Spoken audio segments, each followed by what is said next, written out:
What's going on, everybody? Anything happen? Anything to talk about today? I'm Ari Temkin. We are live on Phantom, the New World Order of Sports Media. Thank you for joining us. Thank you for being here. Thank you, thank you, thank you. The nightmare is over, people. The biggest drama to ever happen to the most dramaless franchise in pro sports history, San Antonio Spurs, have finally traded Kawhi Leonard. They have acquiesced to his wishes and traded him to Toronto, which, for every single Spurs fan, seems like the best case scenario. Jason Garcia says Pau Gasol still with the Spurs. Chris Bennett says, oh, Canada. All right, share this, post your comments. Let's get through this. TJ Carpenter, the house. TJ, how are you? Don't worry, TJ. I'll have plenty more to talk about Kawhi throughout the rest of the week, I'm sure, because I know you were worried. You were going to worry your pretty little head that I wouldn't have anything else to talk about. But the Cowboys are coming, and I could stretch the Kawhi stuff. But ultimately, the Spurs, I think it's funny because yesterday I finished the show like, don't believe any of the rumors that you hear because he's not going to get traded before the season starts. And then literally hours later, he's traded, and it became basically 3 o'clock in the morning. It was escalating. And then at about, 9 a.m., the trade became official. Woj, Shams Charania, the rest. Josh Briscoe, are you retiring after this week? Then perhaps I might. Maybe I'll go out on top. And trust me, I get to decide when I'm on top. That's the best when you get to decide that. But look, I think the Spurs, they do this deal because they feel like this is as good as it's going to get. This gives them the opportunity to remain competitive today with DeMar DeRozan and gives them some lottery tickets for the future. Jakob Poeltl is he was a former 10th overall pick. He's coming into his third year. This seems like the right time for him to be taking a major step forward in his career. And I think it's just amazing that as good as the Spurs have been when it comes to making trades over the course of their organizational history, especially in recent history, it's just the default is the Spurs made out really well. I mean, it's like when the Patriots make a trade in the NFL. But the funny thing is the Spurs have a better hit rate on trades than the Patriots do. So they're just insanely good at trading assets that even when they trade away their best asset since, I don't know, Tim Duncan or Manu Ginobili or Tony Parker, you still look like, well, they're going to come out on top from this because the Spurs are just so good at making moves. All right, hit the share button. TJ Carpenter says Spurs are petty, so mean what they did, sending him to NBA Siberia. I kind of feel bad for Toronto here. Like, Toronto's a decent city, but people are reacting today as if they just sent him to Siberia. Like, if they just sent him to the Sahara Desert. Like, it's the thing that maybe is the funniest part about this from Spurs fans' point of view is the tax piece. You know, that in Texas you have no state income taxes, and in Canada they basically tax you for anything.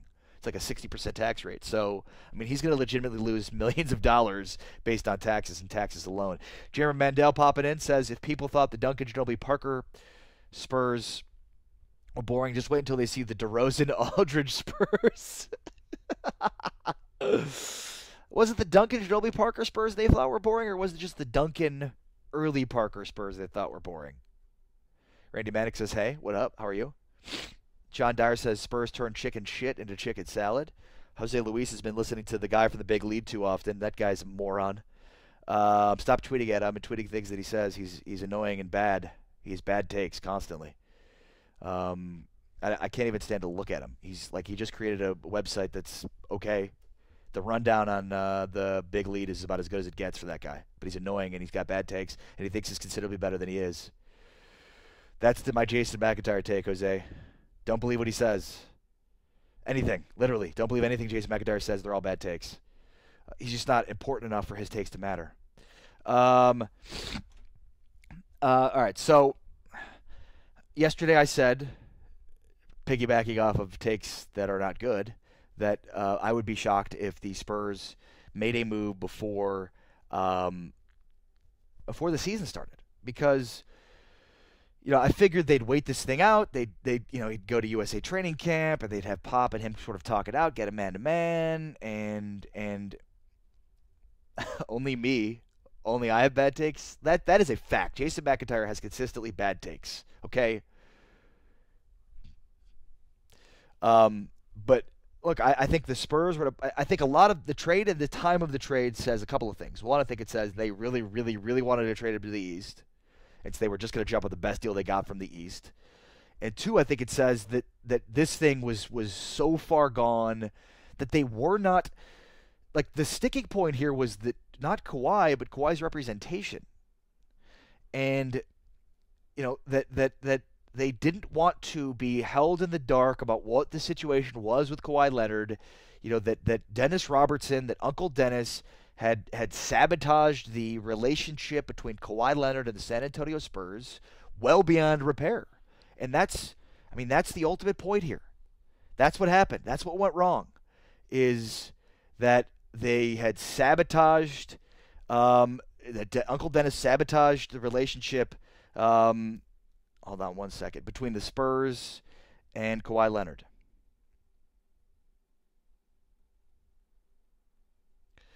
All right, hit the share button, post your comments. Let's see what's going on. I think, Kawhi Leonard, I think he deferred to his uncle.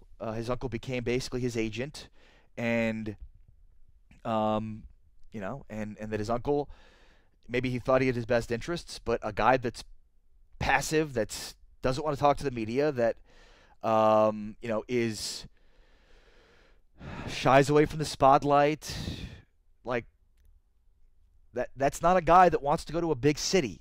It's not a guy that wants to play in LA or Philadelphia or Toronto, right? That's a guy that's tailor-made to play in a market like San Antonio for a coach like Greg Popovich. But,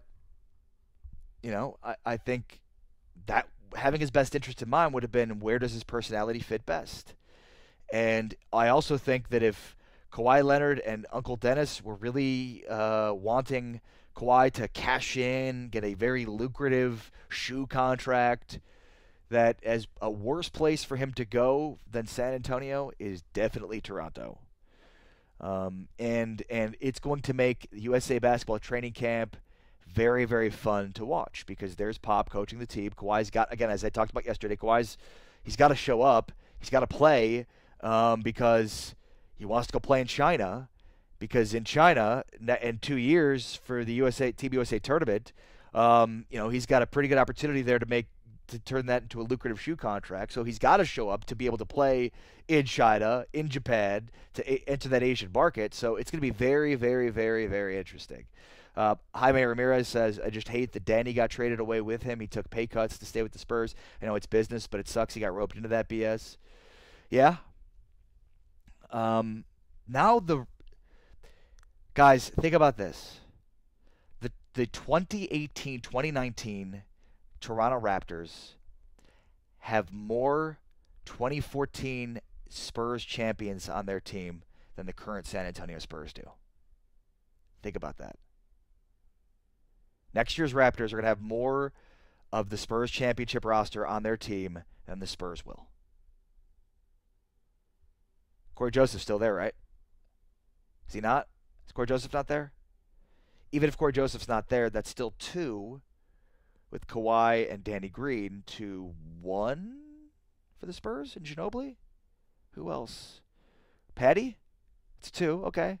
Is Corey there? Somebody help me out. Is Corey there? Jeremy Mandela says you should see if Uncle Dennis could be your agent. I don't think that's a good idea. Let's see. TG Carpenter says Jason McIntyre once told me Notre Dame was better than Alabama because of Manti Te'o. Jason McIntyre has just horrible takes all the time. And the only reason why he's relevant at all, he's not very relevant, but the only reason why he's relevant at all is because he created a website, and a perfect time to create websites, and people like his website. But nobody likes his stuff. And all he does is tell us about how interesting he is and how great his takes are. They're horrible. Like, there's 5 better writers on his website than he is. And so, sorry, Jose, but I just keep seeing you tweeting me stuff with Jason McIntyre, and I'm annoyed by it. Because I don't like Jason McIntyre. He's annoying. But I love you, Jose. Keep that in mind. I love you. Do not like Jason McIntyre. Oh, Marco! Thank you, Gabe. I forgot about Marco. He's back. Marco's back. Strong anti-McIntyre take. Who would have thought that my Kawhi departure story would turn into an anti-Jason McIntyre take? All right, give me your thoughts. Give me your feedback. Happy, sad, bittersweet. Do you think the Spurs could have done better? I certainly think. I mean, yes. Again, Kawhi Leonard, when healthy, is a top 5 player. I heart you too, buddy. Kawhi Leonard is a top 5 player when healthy. He's proven that. But I think at the same time, so they weren't going to get back a top 5 player in return, right? But what they get, I think this signifies they probably weren't going to get anything from Philadelphia when it comes to the triumvirate of Markelle Fultz, Joel Embiid, and Ben Simmons. I think if Philadelphia would have been willing to give up Fultz and Saric and maybe future draft picks, that they would have done the deal with Philly. But I'm guessing that wasn't the case. The Lakers, who knows what they ended up offering. But I mean, the Lakers. The deal with the Lakers is they'd like Kawhi. Kawhi'd like to go to LA. That's what we do. But the thing is, like, people will go to the Lakers. They're going to get free agents. People are going to want to play with LeBron James. So, and that's what LeBron was saying when he tells Magic Johnson he can be patient, because it's not just about the guys that they can get, the guys that they can get potentially for. Or it's not just about going out to try to get Kawhi.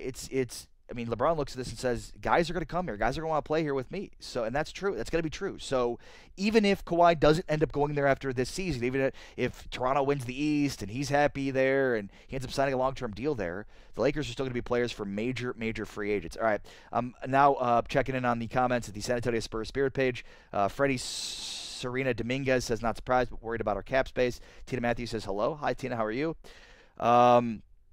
Matthew Dunn says hello.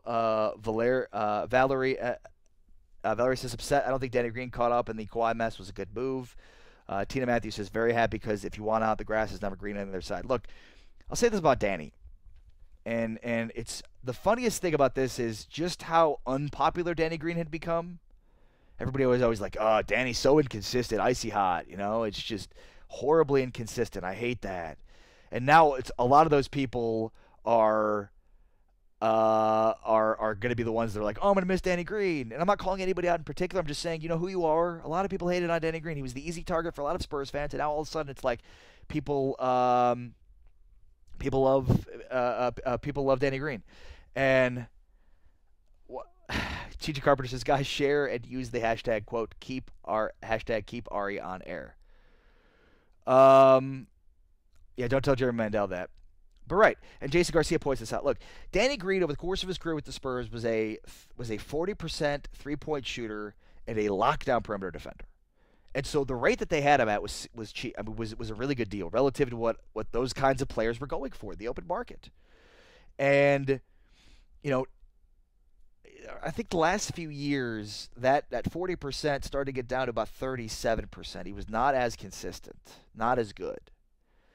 So look, Danny Green, even if he's not a great three-point shooter, is still a lockdown defender on the perimeter. So I think that's an important thing to note. Even if he's not shooting at a 40% clip, he's still a very valuable piece because he's so good defensively.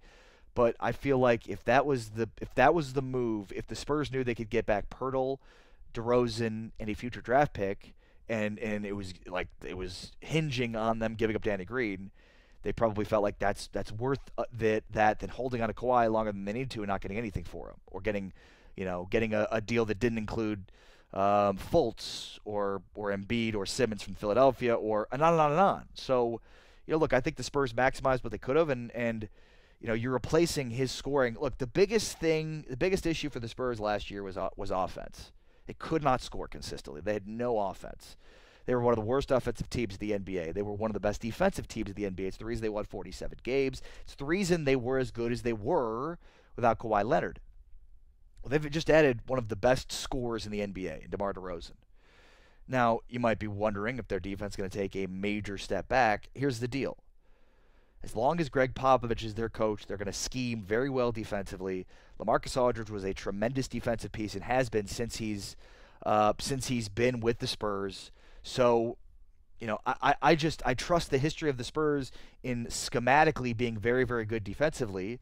And yeah, I mean, Kawhi and Danny Green were very good defensive pieces, but Again, I trust the Spurs and how consistent they've been defensively, schematically. Sarah Lee Rosenberg says San Antonio was doomed. Kawhi and Ari have left town in the same month. And interestingly enough, we got to San Antonio the same month, and some of my friends have actually called me the Kawhi of our friend group, which I resent because I didn't hide it for months. I didn't make some huge dramatic thing about it. I was let go from my job. Okay? Thanks for bringing it up. Joe Garcia, I'm glad the Kawhi drama is finally over. I knew you were going to say that. But so am I. Everybody should be. Like, there's finally, this nightmare is over. This has just been a horrible story to cover, to be around. It's so anti-Spur. A team that consistently finds itself on the outside of this news cycle and the drama that's engulfed. Jeremy. Paul, don't pay attention to TJ. He's just trolling. He's just throwing things out there. Jose Luis, there hasn't been a physical yet. End quote. Brian Windhorst, the Kawhi Leonard trade. It's a done deal. All the reports that we heard from Kawhi's camp was he's playing at a higher level than that he's healthy and ready to go. But maybe he's not. Maybe he fails the physical. And if that's the case, that's worse for Kawhi than it is for the Spurs. If Kawhi Leonard fails his physical, that's worse for Kawhi than it is to the Spurs. Yeah, Tipton says, hello, DeMar. Love it. Gonna miss Danny, but I'll take DeRozan. Tuck Mello. Ari Temkin. No, Melo's going to go to Houston, where he's perfect. He's perfect for the Rockets. Matthew Dunn on the San Antonio Spurs Spirit page says, how's the offense going to flow with DeRozan Aldridge? DeRozan could easily be a first option, but won't. Can the Spurs run a strong offense with a low post force and DeRozan's dynamic perimeter play? Absolutely. That's the DeRozan LaMarcus Aldridge pick and roll is going to be very, very good. Because remember, LaMarcus he plays from the low block, but he can shoot. So, just think of DeMar DeRozan and LaMarcus Aldridge in the pick and roll where DeMar just can score from everywhere.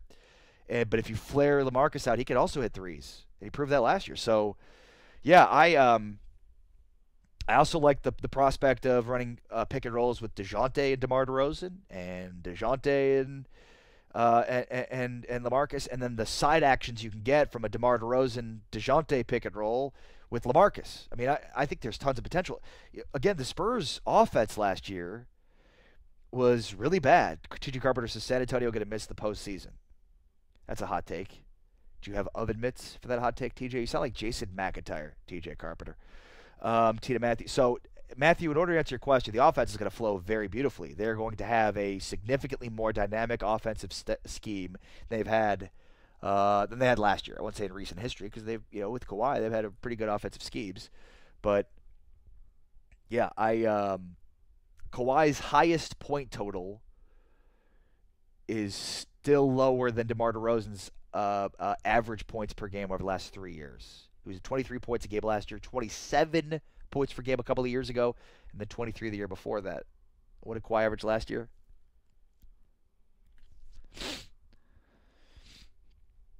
John Dyer says, TJ going to troll every Showtime. Not everyone, but certainly a lot of them. Tina Matthews says the Spurs will bounce back. Every team has its setback. Yeah, no, I look, if there's any team that has history that suggests they're going to be fine, it's the San Antonio Spurs.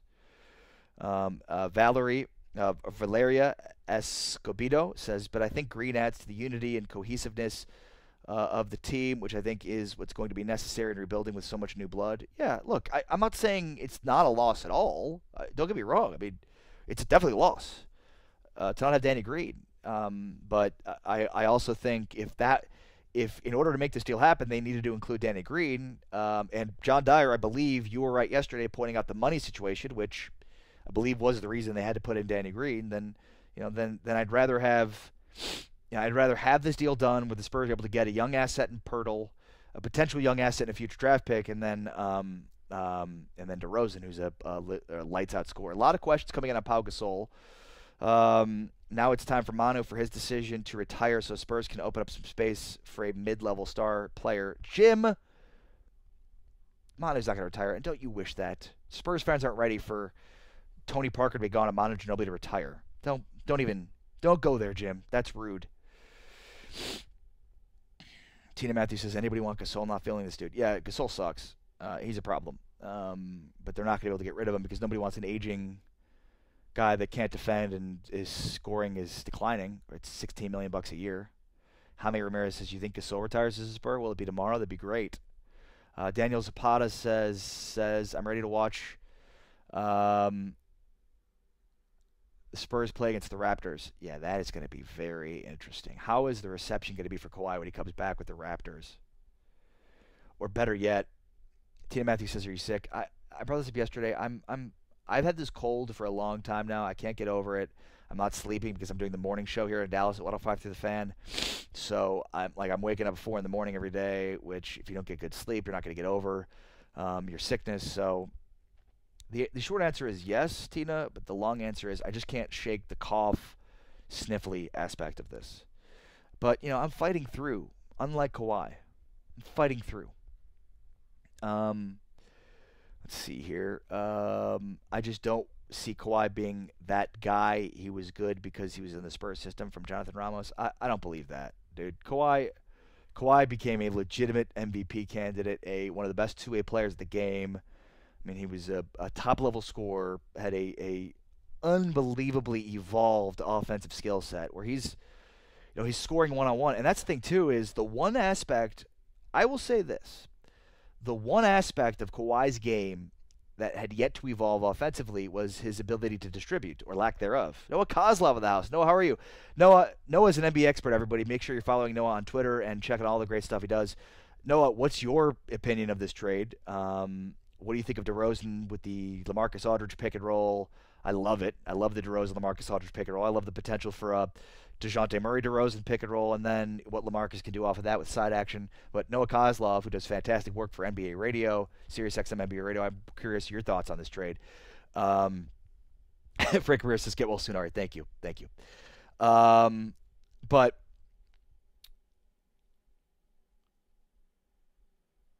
now I'm taking shots at Kawhi. No. I mean, I'll take a lot of shots at Kawhi. I mean, the way he handled the situation, he's getting everything that he deserves. And look, I mean, I think Kawhi became a very, very good one-on-one player. That's how his offensive game evolved. And the next evolution of his game was, can he be a distributor? Can he make other people better? Can he set guys up? That was just not part of his offensive repertoire. But I mean, he went from being a legitimate 3-and-D guy to a ridiculously good one-on-one weapon. And I think ultimately that's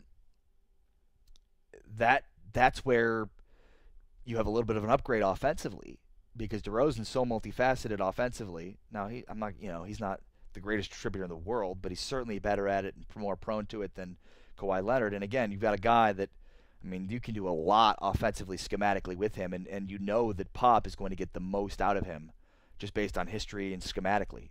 But obviously their defense now is going to become a huge focal point, because you're talking about two guys that were lockdown defensive players of the perimeter. I mean, a couple of years ago, Kawhi Leonard and Danny Green were two of the best perimeter defenders in tandem in the league, and now they're playing for Toronto. So I cannot wait. Jaime Ramirez says, I can't wait to see Manu's dishes to DeRozan while he's driving the paint. Oh, let's see here. Jim Irving says, sad to think like that, but it's really going to happen. Manu is my man, but had to do it. I don't think Manu's going to retire. I think he's going to go back for one more year. Uno mas. I love the combination of Rose and Murray, both slashers. Yeah, I mean, I just think in a basic sense, the pick and roll between DeJounte and DeRozan, DeJounte and LaMarcus, DeRozan and LaMarcus, and on and on and on. Brandon Allison says, I don't think DeRozan wants to be here either. I think DeRozan was mad that he asked Toronto if he was going to be traded. They said no. I think now certainly anytime you're traded, you're upset about it, because he's played his entire career there, and he's become a really good player there, and I mean that's where he's been. So I think it's tough, but I think DeRozan's immediate reaction, which was negative, was based on the fact that the Raptors told him they weren't going to trade him, and then obviously they traded him. So I think that's why he was upset, and I think he will end up liking San Antonio, because he's going to see just how much he can flourish with under Pop, way more so than he ever could with Toronto. I mean, think about how bad their coaching has been schematically, and then think of how good offensively DeRozan's been, and then think of how good they could be. Vanji Busto says hi. How are you, Vanji? Post your comments at the share button. Spurs nightmare is over. Kawhi is finally traded to the Toronto Raptors. Have fun, Kawhi. Bring a jacket. DeRozan comes over along with Jakob Poeltl. And yes, that is pronounced Poeltl. And yes, that's spelled Poeltl. Poeltl. And a top 20 protected first round pick. That is if it falls between 1 and 20, Spurs don't get it. I think Toronto. So here's Toronto's vantage point of it. Everybody thought Toronto should rebuild. So this sort of allows them to do that, but also potentially makes them competitive enough to win the East. So I think the reason that they don't include that they make the top pick, their first round pick, top 20 protected is because they the reason they use the top 20 protected pick is because if they might get to the trade deadline and they might realize we're not going to have any chance to keep Kawhi. And they're going to trade him. If they do that, they're probably going to fall in the lottery, and they're probably going to end up with a pretty big pick. So they look at this and say we're either going to rebuild and we're going to be one of the better teams in the East, which means we'll give up our first round pick to the Spurs, but that's okay because we feel like we have a good chance to keep Kawhi, or they're going to end up trading him at the trade deadline. No one will not stop flexing, Jose. They trade him at the trade deadline and then begin their official total rebuild, and that's what the top 20 protected does for them. Jakob Poeltl has a lot of upside. He was top 10 pick a couple of years ago. Big man. I think he's averaging 9 and 6 last year. In college, he averaged 2 blocks a game, so he's got the defensive piece there. Excuse me, sorry guys. Sorry for sniffling in your ears, but so he's got the defensive piece. I also probably think they look at Poeltl and LaMarcus, pairing them together, with little inside out, a guy that can play close to the basket, but who are you going to defend LaMarcus with if you're not going to defend Poeltl? Are you going to send your center out and give Poeltl a mismatch on the inside, or are you going to give LaMarcus a smaller guy to go after? So Toronto had a lot of young assets that the Spurs could pick over. And if they had a choice between Siakam and Poeltl and some of the other ones, it's interesting they chose Poeltl, and that they see the most upside in him.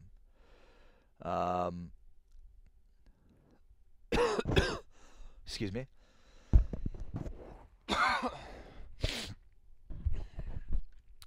Keep those questions coming. Let's see here. TJ with a great question.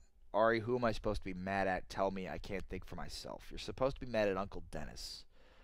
Dennis Robertson is the man you're supposed to be mad at. But at the same time, you get the last laugh. This is totally like when I was on the radio in San Antonio, I would constantly equate Greg Popovich to Vito Corleone. That's because he is. And this is the perfect Vito Corleone ending, is it not? Where it's like Kawhi and his uncle think he has a leverage, right? And they're sitting at the table across from Vito, and they're like, "What are you gonna do, Vito? We've got you by the balls, Vito." And Vito turns around and he's like, "Actually, I've got you by the balls. Get your jackets. You're going to Toronto. We're gonna pay 60% of your salary in taxes." Although Vito Corleone doesn't laugh like that, so I don't know why I laughed like that. He's more of like a speak softly, walk with a big stick kind of guy. But this is the perfect Vito Corleone. He's outsmarted everybody kind of move at the end of the movie. Brandon Allison says, we know for sure the first round pick will be high. For Toronto, well, you don't want that because you don't get it then. It's top 20 protected. Spurs only get it if it's outside the top 20. So the real convo should be who won this trade. Man, that's a great question, Joe. That's a great question, Joe. I mean, I think it's equal at this point because, I mean, the Raptors, everybody figured the Raptors were going to have to rebuild, retool, so this gives them the notion of retooling. They're instantly one of the best teams in the East. I mean, the 3 best teams in the East now are Toronto, Boston, and Philadelphia, but they also get the option to potentially get assets for him at the trade deadline, and and so turn him, into assets as well on the backside if it doesn't work out. Joe Deasy says no way. No way both teams won? Okay, make your argument then.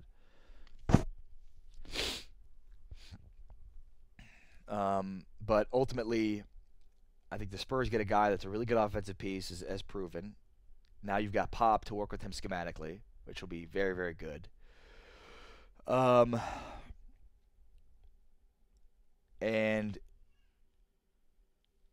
yeah, I mean, nobody thought the Spurs. I mean, they get a young asset in Pirtle with a lot of upside entering year 3. My mom's here. Hi, Mom. They get potentially a first-round draft pick if it's outside the top 20. And usually have water in here, which helps my throat. But I didn't bring water in here. I'm kind of glued to this little thing I got on, so I'm in big trouble right now. Joe Deasy says Spurs won easy. People think they're going to pull off a Paul George situation. Yeah, but here's the thing, though. They have options. I mean, he's clear. The Raptors look at this and think either we're going to rebuild now or we're going to rebuild midway through the year. So I think a lot of people expected that this year would be a rebuild for Toronto anyways. So they're able to retool, potentially be competitive at the top of the East. If they figure that they have no chance to, if Kawhi could basically audition for the rest of the NBA for the first half of the season, and then the Toronto could potentially turn him into assets. If you think about it like this, so Lakers may say he's going to play here anyways. We're not going to trade him. Yeah, but what about Philadelphia? What about Boston? Right? Like, now all of a sudden, moves that didn't make sense for the Spurs may make sense for other teams that might want to bring on Kawhi, especially after he's proven that he can still play if he is able to indeed do that. Mike Cardenas says Uncle Dennis costing Kawhi $100 million, said that he has blinders for receiving horrible career advice. Yeah.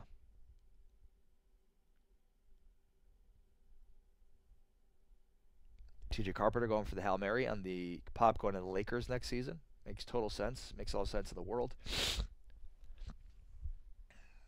Only way the Raptors win is if they win the East with him because of it, or if they are able to recoup some young assets for it. But I think the Raptors went into this offseason thinking they were going to end up trading DeRozan and see what they could get for him. Jim Irving says, is Jabari Parker still available? No, he was traded he was signed with the Bulls. Anthony Dunn says, is Rudy going to start at small forward? Do we have cap for Butler? All right, those are two separate questions.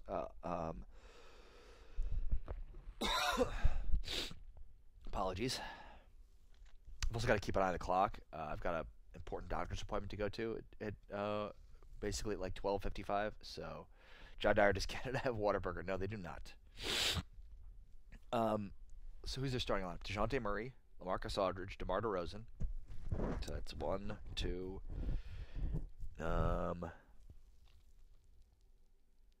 I don't have the roster in front of me. Yeah, Rudy's gonna start small forward. Yeah. Who am I missing here? They also signed Dante Cunningham, right? The Spurs. I'm trying to think of their roster. Man, they have a significantly different roster than they had last year. All right, let me just bring this up real quickly. As for Jimmy Butler, the cap space situation, they're going to pay DeMar DeRozan $27 million over the next 3 years. So it's going to top a lot of their cap space. They're going to pay $16 million to Pau Gasol. Ginobili, what he does, I think he's in the books for $15 million. They've got Lamar. I mean, let's just see San Antonio Spurs salary cap.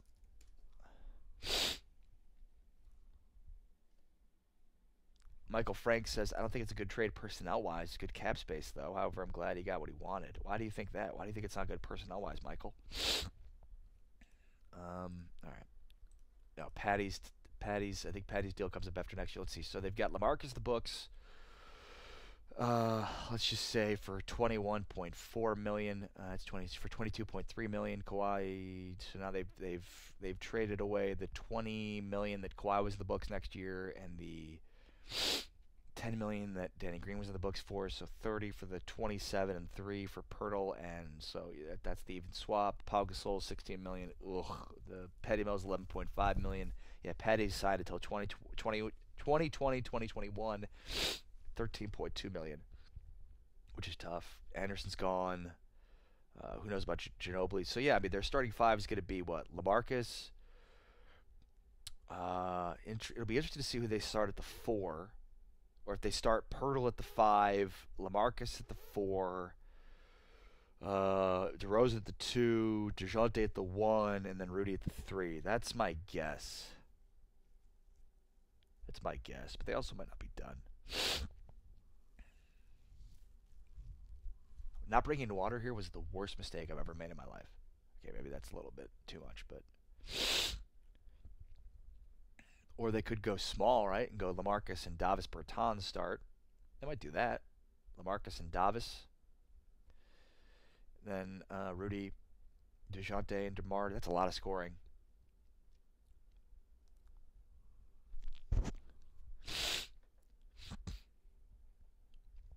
Let's see. Does Canada have good health care? No. Jose Luis says, so Ingram, Hart, Randall, and a number 1 pick for the Lakers wasn't a better deal. Spurs are proud of our future. I don't think Ingram was included, Jose. I don't think the Lakers made Ingram available. Otherwise, I think the Spurs would have made the trade. Oh, yeah, Bellinelli. I forgot about Bellinelli. I keep forgetting about Bellinelli, guys. I keep forgetting about Bellinelli. Although I think he's a guy, come off the bench kind of guy. Either... they're going to start Gay or Bellinelli, and both of them bring similar skill sets and similar scoring. One is going to come off the bench, one's going to start. Joe Deasy says Aldridge, Gasol, Rudy, DeRozan, and question. That sounds like a non-playoff team of the West. Joe, that's a play. The Spurs were a playoff team of the West last year with 47 wins without Kawhi Leonard. Now they had a guy that scores 27 points a game, 23 points a game, and DeMar DeRozan.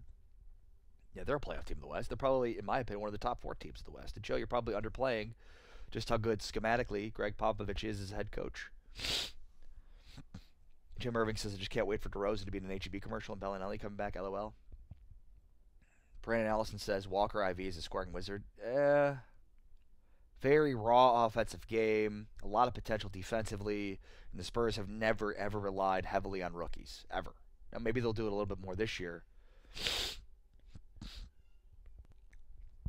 Oh, he was before the trade deadline. Yeah, but they can't make a move now that was offered to them before the trade deadline when that was a completely different circumstance. I feel like the Spurs weren't going to trade him for anybody because they felt like at that point in time, that they were able to talk him into coming back. I mean, I think Lonnie Walker's going to be a very good player, but Spurs have rarely used rookies significantly during their rookie season. And, now that we know the situation with Kawhi, which we didn't know before, there's probably less reliance, again, on rookies. What do you guys think of Kawhi now? Like, how is he viewed by Spurs fans? Pretty negatively, right? Pretty negatively, right? It's amazing to think how different this team looks than how it looked like a couple of years ago. Think of how it looked in 2015. The year after they won the title. Let's just look at that roster, shall we? The San Antonio Spurs in 2015. The only guy that's still on the team is Patty, I'm guessing. Right? Because Marco left after they won the title at 14. Tim Duncan, that was his last season. Kawhi, Ginobili, Parker. Obviously, Ginobili's still there. Let's see. It's just amazing to think in, 2015, 2016, 3 seasons ago or 2 seasons ago, how differently this team looks now. Here's their roster. LaMarcus Aldridge, Kyle Anderson, Matt Bonner, Rasul Butler, Boris Diaw, Tim Duncan, Manu Ginobili, Danny Green, Kawhi Leonard, Boban, Kevin Martin, Ray McCallum, Andre Miller, Patty Mills, Tony Parker, Jonathan Simmons, David West. 2 players are still on that team. Not including Ginobili. 2 players. LaMarcus, Kyle Anderson's gone to Memphis. Matt Bonner retired. Rasul Butler retired. Boris Diaw is in France. Tim Duncan retired. Ginobili's still there. Danny Green and Kawhi Leonard both in Toronto. Boban Marjanovic is the Clippers. Where's Boban, guys? Kevin Martin, is he still playing? Ray McCallum, is he still playing? Andre Miller's not still playing. Patty Mills is still there. Tony Parker's in Charlotte. Jonathan Simmons is in Orlando. David West is in Golden State. Is he still there? Crazy. That was 2015, 2016. Should the Spurs get Jahlil Okafor? No. He is what he is, and that's not good.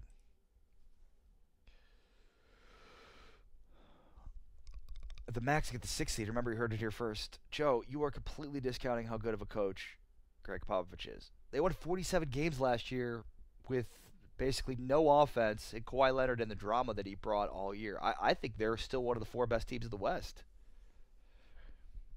I'm going to count on their defense continuing to be good, despite the fact that the personnel may say a different story. DeMar DeRozan is a offensive wizard. They're a top 4 team in the West. I mean, the Lakers have LeBron, so I'll put them there. Major question marks about this amalgamation of young talent that they have. Houston's a year older. They don't have Ariza. They're going to be good. Houston's up there. Houston's still the 2nd best team in the West. Golden State, Houston, Lakers, Spurs. Who's better? Who's better? That's my top 4. Fabian Avina says DeMar will be an underrated recruiter. Kawhi never was. I mean, if he recruits anybody, it'll be more than Kawhi did. Ooh, interesting. Jose Baltazar says, yeah, this means he did this all on purpose, right? You mean as far as like not recruiting? You know, I've said a lot as I've done these streams throughout the course of this Kawhi Leonard stuff on Phantom that, you know, I was heavily criticized by Spurs fans and some members of the media when I criticized Kawhi for not going to recruit Kevin Durant. And yeah, I mean, certainly maybe he felt like, why would he recruit guys here when he didn't know if he was going to be here long term? And I, you know, again, something else I've talked about is it was not a secret that Kawhi wanted to be out and wanted to go to LA. That wasn't a secret. But I thought what the interesting thing was, the reason I never talked about it outwardly was because it was like didn't seem true. It didn't like what? Why would the guy who doesn't want the spotlight, doesn't want to do media interviews, like why would that guy want to go play in LA? That doesn't make any sense. Joe Deasy says, can you see DeRozan forcing his way out of San Antonio? No. He seems unhappy. He's unhappy because he was told by the Raptors that he wasn't going to be traded, and then they traded him. I just don't know how anybody can come here and then come to San Antonio and not be happy. Sorry. This will be the best version of himself. I mean, if he likes being really good, and he likes being in a system that's going to maximize his skill set, then he's going to like playing for the Spurs. John Dyer says the Spurs have more proven talent on their roster today than LA does. Yeah, but LA has the best player in the league, and so that's better. The DeRozan contract's not great, but we'll see. I mean, we'll see. Utah would be better. Okay, I can buy that. I don't think so, but Portland? TJ, you're going with Portland? Portland? Team that got swept in the first round? You're going with Portland? OKC, Denver, Minnesota are all better. That's just stupid. That's just a bad opinion, TJ. That's just a bad opinion, TJ.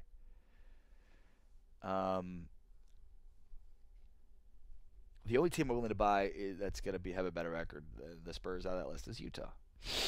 I don't think it, but I'm willing to buy it. Like, if you're going to sell it to me, I'm willing to buy it. But no, absolutely not. Portland got swept in the first round by who? No. Maybe New Orleans. John Dyer says, I'll give Ari credit. I'll just stop right there. I'm not sick. I've just got the sniffles. And the problem is I didn't bring water. If I brought water in here, I'd be able to cleanse a little bit. But instead of bring water in here, it's exacerbated. They have better players. TJ, who has better players? All those teams have better players? It's factually inaccurate. Marlon, Andres, Cruz, Castellano. Marlon's been here since the start. Marlon, you're the man. Marlon, someone does not need a shave. But I like the way I look with the beard. Tristan Wilkins says Spurs going to look good next year. Love the trade. We got lowballed the whole time, so we did great. Loving the young center we gained also. So very happy today. Go Spurs, go. I agree. TJ, Denver has better players. You can't look me in the eyes with a straight face and say that. They don't. When their best player is passive. Here's the thing about Denver. I can't even name their best player. Jokic, is that who it is? You can't be a good team if a guy that follows the NBA as ardently as I do, and you can't name their best player. They have an apathetic front office, TJ. Denver, they'll never be good. Minnesota's not better. Oklahoma City might be, but even then, that's a reach. Utah's the one team I would maybe be willing to buy. Maybe. So any good free agents left? Sonia, I think they're both gone. Jellica and Zonia. John says no chance Lakers go from miss the playoffs to 3 seed loaded West. They might. I mean, why not? The Cavs went from like the first overall pick to the finals because of LeBron.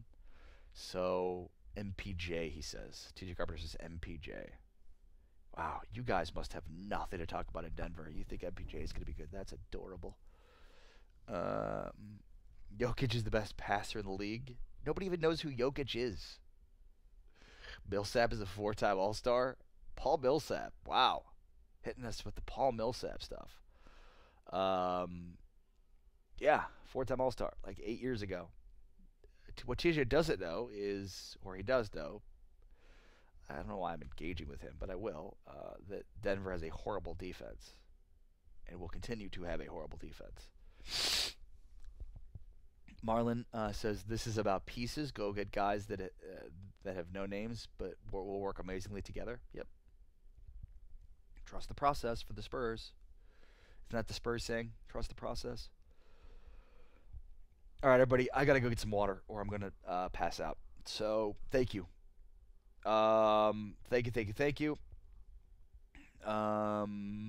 Thank you for joining us. Thank you for sharing. Thank you for posting your comments. Thank you for being here throughout this entire ridiculous ordeal that Kawhi Leonard finally got what he wanted, which is out of San Antonio. Be careful what you wish for. Now he's going to a freezing cold place with horrible taxes in Toronto. And he's got nobody to blame but his uncle, who has sabotaged his relationship with the San Antonio Spurs. And it's an absolute joke because he was perfect for the Spurs, perfect for the city, perfect for the schemes. And he was, more importantly, more than anything else, in a situation that was perfect for him, a guy that doesn't want to be outwardly spoken, that doesn't want to, that doesn't want to be a star, that all of a sudden his uncle sold him on the idea of being a star, of going to a major city, of being the major player there, and despite the fact that his personality suggests otherwise, that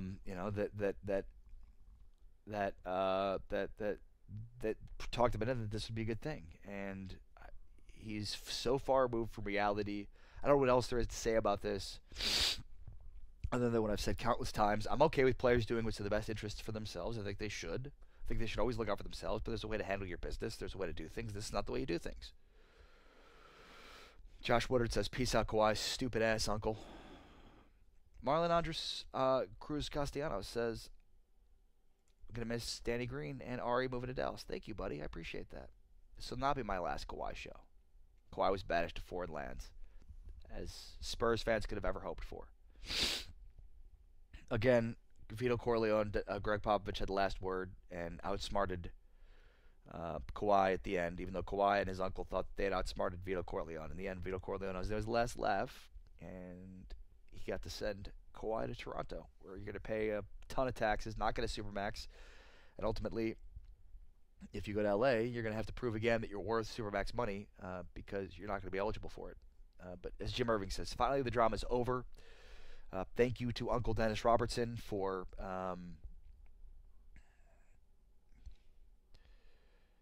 for showing your true colors and for believing that you had your best interests of your nephew in mind, but yet sabotaging his career and his relationship with one of the most reputable franchises in pro sports. So you reap what you sow, and nobody has sympathy for Kawhi Leonard, despite the fact that they probably should have a little bit of sympathy for him, because I almost feel bad for him. Because he seems like he's completely ignorant to the fact that he's being misled, but I digress. All right, thank you, everybody. Make sure to troll TJ Carpenter next, because TJ was the one that was saying that the Spurs aren't as good as Denver, and he's wrong. But he was just doing it for the sake of trolling, so go troll his show. It's noon o'clock with TJ Carpenter starting just after this, right here on Phantom, the New World Order of Sports Media. Thank you again. Thank you again for joining us. I will be talking more Kawhi down the road, I'm sure. So continue to watch the show every day at noon right here on Phantom, the New World Order of Sports Media. But for now,